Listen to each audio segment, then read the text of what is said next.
And praising Vladimir Putin and blasting Hillary Clinton for insulting the Russian President. Trump is also raising eyebrows for suggesting he'd meet with Putin before taking office if he wins the election next month. Our Brian Todd has been tracking reaction to Trump's comments. Brian's joining us now with the latest. What are you learning? Well, tonight, Wolf, Donald Trump is being roundly criticized for that idea to meet with Putin before he takes office.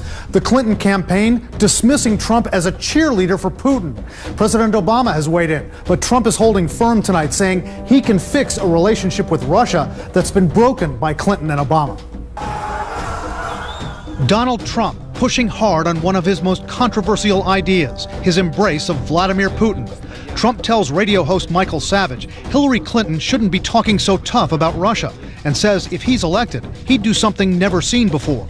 I think I could see myself meeting with Putin and meeting with Russia prior to the start of the administration.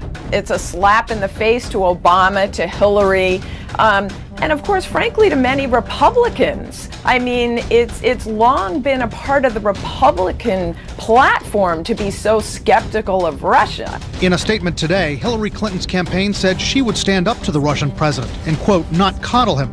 The Obama administration directly blames Russia for the hacking of the Democratic Party, and Trump's been blasted for encouraging it. Frankly, I hate to say it, our country is going to hell, and we're not going to let it happen. Ladies and gentlemen, 2016 will be as bad as the Great Depression. But we have to put our money where our mouths are. And we can only realize the promise of this institution's founding, to replace the ravages of war with cooperation, if powerful nations, like my own, accept constraints. Sometimes I'm criticized in my own country for professing a belief in international norms and multilateral institutions, but I am convinced that in the long run, giving up some freedom of action, not giving up our ability to protect ourselves or pursue our core interests, but binding ourselves to international rules over the long term enhances our security. And I think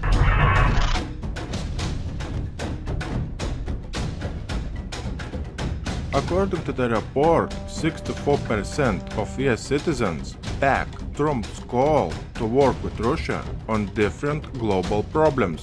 The Republican candidate for the US presidential election expects to have a very good relations with Russia, and especially with President Vladimir Putin if elected. Donald Trump told an audience of US military veterans, I quote Donald Trump, I think that I would have a very good relationship with Putin, and I think that I would have a good relationship with Russia. Involved with Putin, for I have nothing to do with Putin. I've never spoken to him. I don't know anything about him other than he will respect me. I don't think Putin has any respect whatsoever for Clinton. I think he does respect me. And I hope I get along great with him. It's possible that we won't, Jeremy. I hope that we get along great with Putin, because it would be great to have Russia with a good relationship. Right now, we don't have a good relationship. Putin has said things over the last year that are really bad things, okay? He mentioned the N-word one time. I was shocked to hear him mention the N-word. You know what the N-word is, right? He mentioned it. I was shocked. He has a total lack of respect for President Obama. Number one, he doesn't like him. And number two, he doesn't respect him. I think he's going to respect your president if I'm elected. And I hope he likes me. Russia, if you're listening, I hope you're able to find the 30,000 emails that are missing. I think you will probably be rewarded mightily by our press.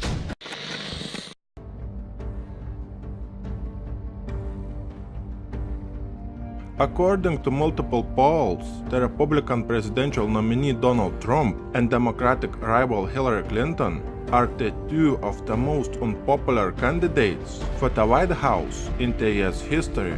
Some Trump voters do not see the battle as one between two evils, but rather view Clinton as evil to the core. According to Mayor General Patrick Brady, it would be a grave moral evil not to do everything possible to defeat Clinton. What she would do is morally, physically, and intellectually evil for the United States.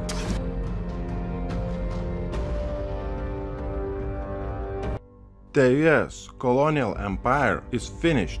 Trump to push for a constitutional amendment to impose term limits on congressmen. Donald Trump announced that if elected president, he will call for constitutional amendment that would impose term limits on all members of the US House of Representatives. According to the Russian constitution, Russia is a colony of the United States since 1991. There was a military coup in Russia back in 1990s. Very similar situation happened in Russia, which only few months back happened in Turkey. I am talking about a failed military coup. When Soviet Union collapsed, countries like Lithuania, Latvia, Estonia, Poland and others were taken away from Russia illegally. And then NATO troops were stationed in those countries. Russia during WW3 has paid the price of 25 million lives for those countries. Why I am sharing this particular information with you? Because this is going to be the last fight between the Russian elite and the elite of the United States. During the Russian election on 18th of September, Putin's backed political party won the election in Russia. All the illegal actions that were implemented in 1990s will be void. They will stop working. That means NATO will have to move out from the Baltic states, Poland, Romania, Moldova and other countries. There is a section regarding this matter in the NATO documents. Many laws in Russia will stop working because those laws were passed illegally back in 1990s. Immediately after that, more than $1 billion of the US dollars will stop going daily to the US budget from Russia. This is not new for people who know the history. This has happened in China before, when NATO had to move out when China was able to take over the control over its constitution. The same thing is about to happen in Russia. And this is the main reason for everything in today's world. Because there are many people who do not know this information. Breaking News TV will keep you updated with the real news, where it's becoming increasingly hard to find it on YouTube. You can find all our best videos on Breaking News TV YouTube channel.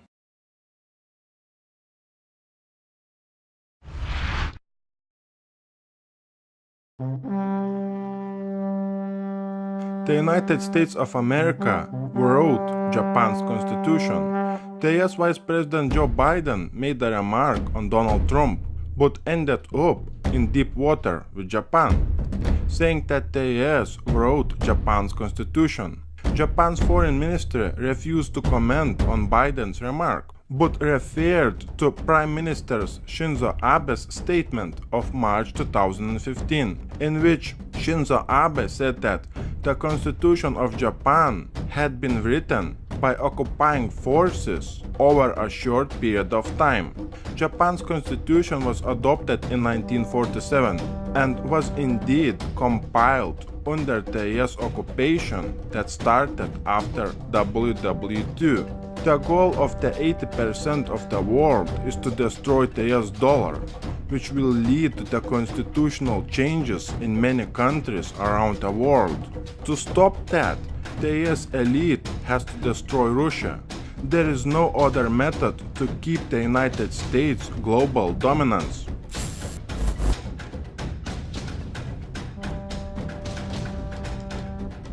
A former NATO head, Anders Fogh Rasmussen, has called on the United States to act as the world's policeman, especially to counter autocrats like President Vladimir Putin. In his opinion, only the United States has the credibility to be a policeman and to restore global order. A firefighter to put out the flames of conflict, a kind of mayor, smart and sensible, to lead the rebuilding of the world. The world needs such a policeman if freedom and prosperity are to prevail against the forces of aggression. The only capable, reliable, and desirable candidate for the position is the United States. In simple words, ex-NATO head calls directly for the United States to do something very serious about Putin.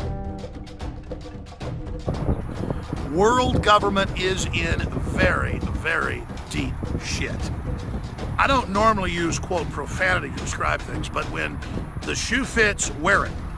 A rose by any other name is still a rose. Well, the New World Order being in deep trouble by any other name is still the same thing.